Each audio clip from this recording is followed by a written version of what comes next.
Good morning. This is your Barbados Today morning news update for Friday, January 10, 2020. Dislocated owner of the Liquidation Center, Mirchandani, has called on government to settle its outstanding debt with his family. In an emotional outcry last evening at a town hall meeting at Copacabana to discuss details of the proposed LIAT hotel, which will be built on the property that formerly housed his business, Mirchandani pleaded with government to pay the money owed for its compulsory acquisition of his beachfront land, which is to be used for the construction of the LIAT-centric hotel. Government took over the Liquidation Center on November 18, 2019, after its owners failed to vacate the building by November 15 as ordered. Who is going to pay? Is it Mr. Maloney or the government? We have heard nothing. They have taken away my property. They have taken away my business. They destroyed us totally. And they not given us a penny. Neither they gave us any assurance at all. We need to know when we're getting paid. Or is this just a fluke, just a grab? Free for all grab? I need the answers. It has never happened before in Barbados. And I hope it'll never happen again. We are hurt. We are painful. We are terribly under heavy pressure. They have taken my business. They did not allow us even to do the Christmas business. So we lost all the business. We have had a heavy fall. We need to know whether they were getting paid or if this is a trick or is there something. If you are going to do something very big and so on, why you can't even do the basic part of it? We are not getting paid at all. Are we getting paid? One of Barbados' former civil servants, Juanita Thornton Powlett, has joined local businessman Mark Maloney as a member of the new board of directors of regional carrier LIAT. The island-hopping carrier has announced the appointment of a new board of directors, which will be chaired by former Barbados Prime Minister Professor Owen Arthur. According to the airline, Arthur's first mandate is to hold talks with regional leaders on ways to stabilize the troubled airline. The board of directors is also made up of Michael Holder and Robert Riley, who were appointed by Barbados, Caroline Tonge, Lennox Weston, and Sir Robin Yearwood, who were appointed by Antigua and Barbuda, and banker Isaac Solomon from St. Vincent and the Grenadines. LIAT said the new directors brought over 100 years of combined aviation experience to the airline and the regional transportation sector. Some postpaid Digicel Barbados customers will have to dig a little deeper in their pockets to cover their bill as the telecommunications provider introduces some upgraded postpaid plans. The company said it had upgraded its Freedom suite of plans, which will provide customers with its new and improved bundling options.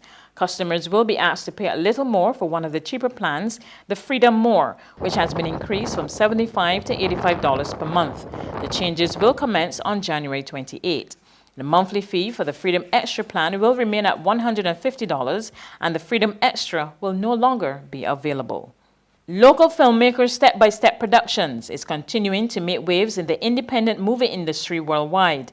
Director of the company, Dave Weeks, said their last major production, Barrow Freedom Fighter, has won several awards internationally, and they're hoping their latest film, Joseph, will reap similar success as they continue their efforts to build Barbados' film industry.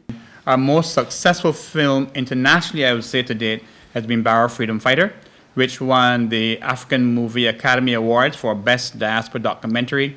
That was in November of 2018.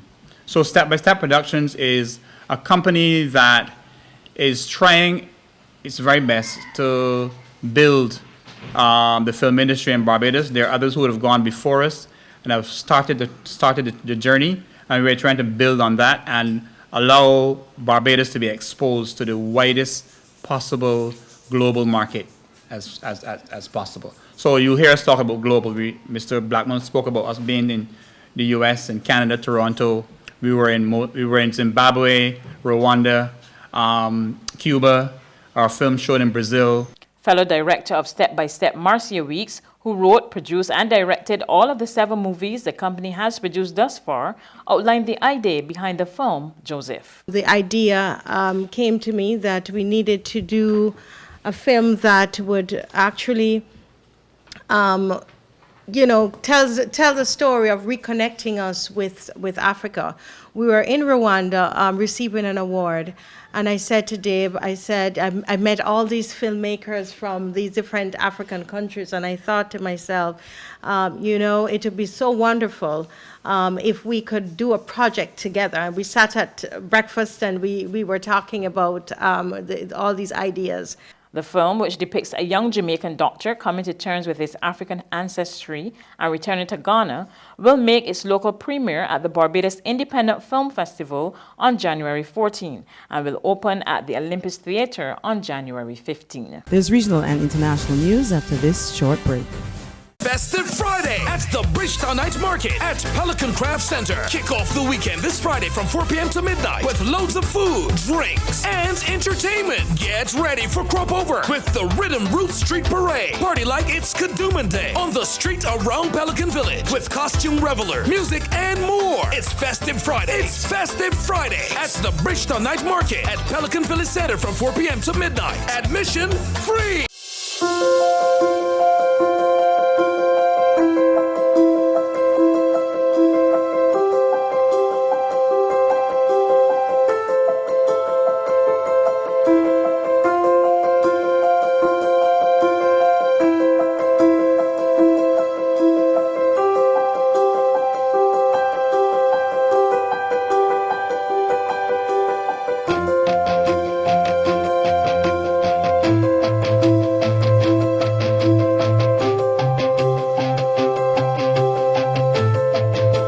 Barbados Today, news you can trust. To regional happenings in Trinidad and Tobago, the Ministry of Trade is responding to talk of possible price increases by supermarket owners. The ministry is not happy and is urging businesses to put the consumer first. Anselm Gibbs of TV6 News has the story. The Supermarket Association of Trinidad and Tobago has warned consumers to brace for possible price increases in 2020. But the Ministry of Trade and Industry is now refuting some of the claims made by the Supermarket Association. The ministry says only 2 out of thousands of businesses have said they intend to raise prices. Secondly, it says local flour producers, National Flour Mills and Nutrimix both revealed there will be no change in the price of flour. The ministry added that Angostura products are considered luxury items and are not a necessity or basic food item. The ministry is now urging manufacturers, importers, distributors, and supermarket owners to put the consumer first in light of the current economic climate and to refrain from exploitative practices like price gouging. It also invited key stakeholders to work with the government to ensure stable and fair pricing. Further afield, the U.S. House of Representatives voted on Thursday to stop President Donald Trump from further military action against Iran, as the Middle East remained tense after the U.S. killing of a top Iranian commander and Iran's missile strikes. We get the details from Reuters Television. Today, to honor our duty to keep the American people safe, that is our first responsibility, to protect and defend. We must keep the American people safe.